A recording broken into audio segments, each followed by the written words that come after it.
L'intelligence artificielle a un nouvel ennemi et elle va être capable de l'éliminer avant même sa naissance. Son nom ? La trisomie 21.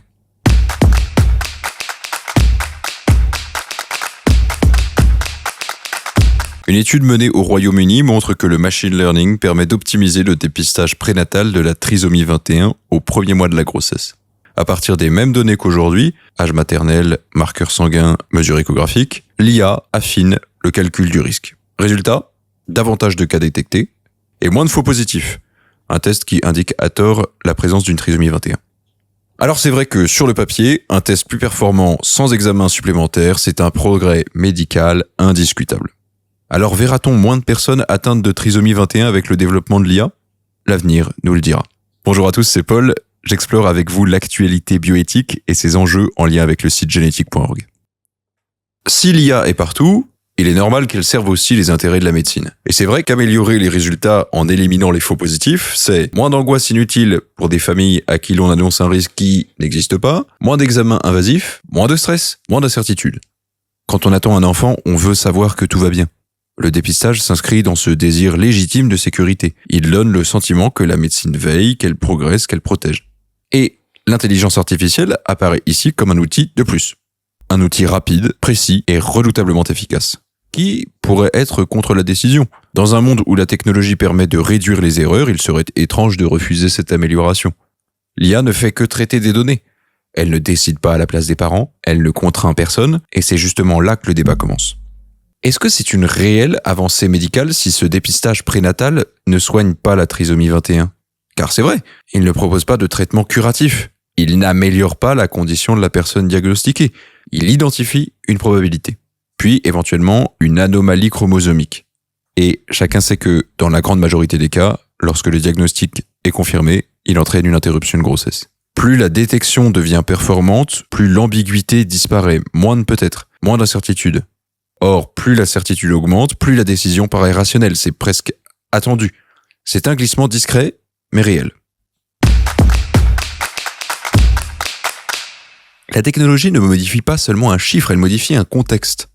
Quand un système devient capable d'identifier presque tous les cas de trisomie 21, la naissance d'un enfant porteur de cette condition peut apparaître non plus comme une réalité imprévisible, mais comme quelque chose qui aurait pu être évité. Et ce simple déplacement change profondément le regard collectif. Ce n'est pas brutal, ce n'est pas spectaculaire, c'est progressif. On améliore un algorithme, on réduit les faux positifs, on optimise les courbes. Le problème, c'est que derrière ces courbes, il y a des vies. À mesure que la détection s'affine, certaines naissances deviennent statistiquement exceptionnelles.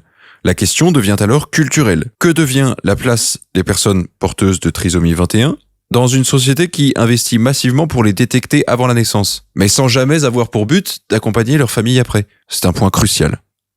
Nous finançons des tests toujours plus performants, nous mobilisons l'intelligence artificielle, nous perfectionnons les protocoles. Mais investissons-nous autant dans l'inclusion, dans le soutien aux parents, dans la recherche thérapeutique, dans l'amélioration concrète des conditions de vie ?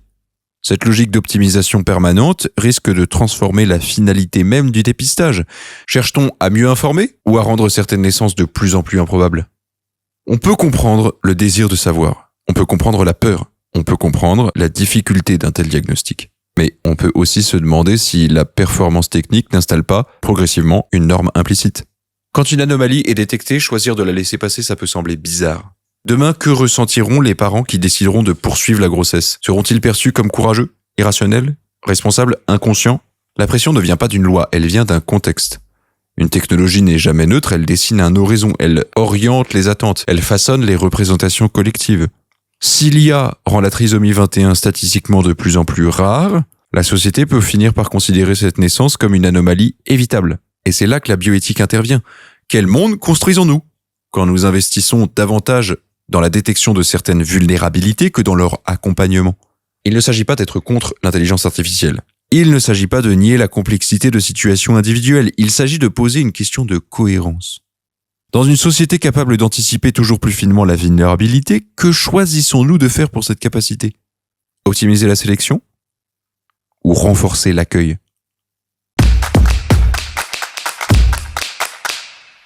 La technique progresse, et tant mieux. Mais la vraie question n'est pas technique, elle est anthropologique. Quelle place Voulons-nous laisser à la fragilité dans notre avenir commun? Si chaque vulnérabilité devient détectable, calculable, anticipable, la tentation sera grande de la neutraliser avant qu'elle n'apparaisse. Et pourtant, une société ne se définit pas seulement par son efficacité, elle se définit par la manière d'accueillir ceux qui ne correspondent pas aux standards de performance. La trisomie 21 n'est pas une donnée statistique, ce sont des personnes, des familles, des histoires. Si notre intelligence collective investit massivement dans la détection, mais timidement dans le soutien, le message implicite est clair. Certaines vies seront plus difficiles à justifier que d'autres. La bioéthique nous invite à ralentir, à regarder ce que nos innovations produisent, non seulement en termes de performance, mais en termes de sens. Oui, réduire les faux positifs est une bonne chose. Oui, améliorer la précision est légitime. Mais la question demeure. Progressons-nous vers une société qui maîtrise toujours mieux la vulnérabilité ou vers une société qui l'accueille de moins en moins? La technologie avance vite. Reste à savoir à quel rythme elle nous permet de rester humains. Retrouvez l'article complet en description de cette vidéo et abonnez-vous à la chaîne Humain pour continuer à décrypter l'actualité bioéthique.